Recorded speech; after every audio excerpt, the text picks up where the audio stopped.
Hi guys! Magandang umaga! Welcome back po dito sa Gandara SRU channel. Andito na naman nga po ako ay nagbabalik ang nag-iisa ninyong nagmamagandang collegiate regards upang maghatid ng latest update and fresh happenings patungkol sa TVJ. Basta mga balita po na may kinalaman sa Itbulaga, sagot na po natin yan. At ganun din po sa mga balita sa loob at labas ng showbiz. Kaya naman, kung hindi ka pa nakaka-subscribe dito, maaari po ninyong pindutin ang subscribe button at notification bell na nandyan sa baba para ma-notified po kayo at updated sa mga susunod nating update.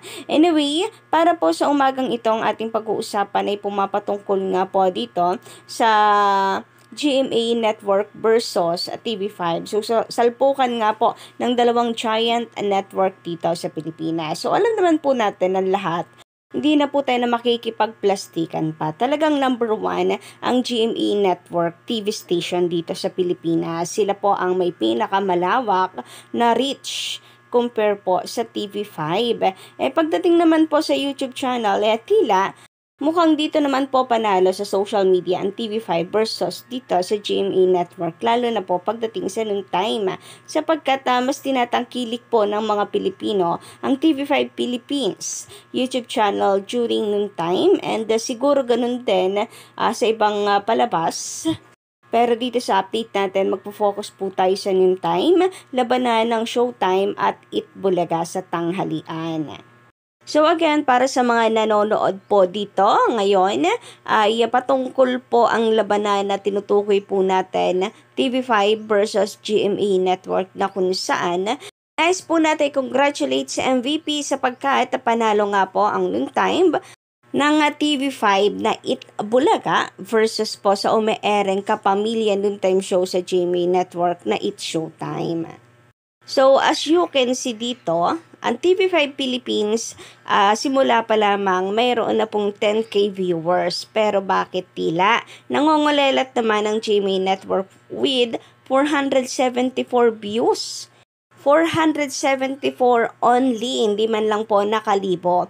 Kung atin pong paglalabanin din, hindi lang po ang kanilang network, kundi ang kanilang channel or YouTube po nila ay di hamak na mas mataas ang subscriber ng GMA Network compare sa TV5 Philippines. So, narito nga po ang napakalaking agwat ng dalawa. Ang GMA Network YouTube channel ay mayroon pong 35.5 million subscribers. Samantalang TV5 Philippines ay 1.84 lamang po million subscribers. Yet, nananatiling malaki po ang agwat ng TV5 Philippines sa GMA Network pagdating po sa viewers tuwing noon time. So, congratulations both sa TV5 and sa TVJ, Itbulaga. Samantala ngayon naman, mga Collegiate Ricans, pag-usapan nga po natin itong 5 channel na po na ginagamit ngayon ng It's Showtime na sabay-sabay. So, pinakyaw na nga po nila ang TV channels dito sa Pilipinas.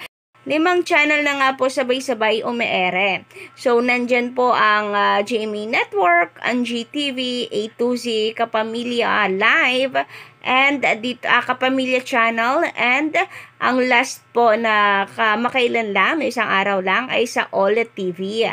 So, balik-dos na naman nga po sila after po ng 4 na taon. Ngunit, kahit po nakabalik sila sa kanilang tahanan, ang nakakalungkot po dito para sa kanila, dati tahanan nila ito, ngayon sila po ay nakikiupa. Well, hindi natin sure kung nakikiupa sila, kung sino po ba nagbabayad. Ang All TV, babayaran ang Showtime para lamang po sila ay mag-rate. Pero parang lugi naman sila noon, kung ang advertisers ay doon din naman magbabayad sa Showtime. So, para saan pa ang ratings na hinahabol nila kung wala rin namang advertisers? Anyway, kung mawawala rin naman ang Showtime sa kanila, wala din, nga din, zero pakinabang. Kaya ang palagay ng marami ay nakiki-block time po sila dito sa All TV.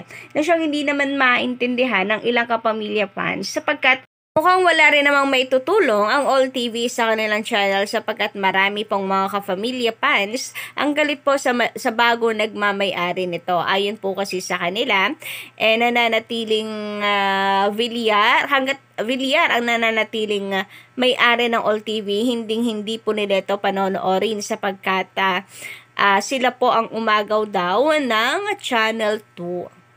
Subalit ang ilan pong mga netizens ay merong sinasabi na ngayon lamang ito. Ngayon lang marami pong ginagamit at kung saan-saan na napapanood ang mga kapamilya shows. Sapagkat maraming channels ngayon ang mga walang sariling content. Paano na lang kung kagaya po ng TV5. Kung sakasakali po na ang TV5 magkaroon na po ng sarili nilang artist, mga sarili po nilang content, saan na lang po pupulutin ngayon ang ABS-CBN ang contents ng kapamilya. Sa GMA Network, hindi naman maaring lahat ng content nila ay kapamilya shows kasi hindi na masasabing GMA Network yan. And kapag ang TV5 nagsimula na nga po na magkaroon ng sarili nilang mga talents, sarili po nilang content, unti-unting mawawala ng buhay ang ABS-CBNs, marahil ito na daw ang katapusan nila kapag nagkaroon na ng content and talents ang TV5 network sapagkat wala nang ibang channels na mas mataas po ang reach na po pwede po nilang gamitin.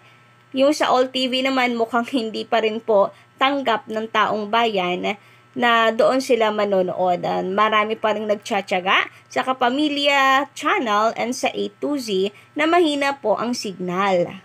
Sabi nga po dito anyari, so now okay na kayo sa All TV na parang walang nangyari. Ilan lamang po yan guys, ang dami pong mga post hinggil po sa hindi pag-agree na pakikipag-collaborate nga ng ABS-CBN dito sa All TV kahit pa dati nila yung tahanan. Ang masaklap kasi, maaari silang tumuntong sa sarili nilang tahanan basta uupa sila.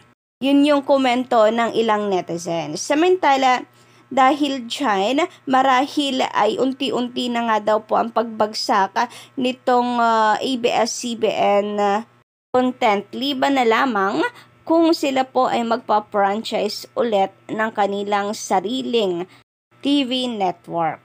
Samantala, tungkol naman po sa usaping ang Itbulaga ay mapapanood sa All TV. Nabalita po nung nakaraan. Sabi dito ni Lipsper Fernandez, hindi ako sang-ayon. Sayang lang ang ibabayad sa All TV.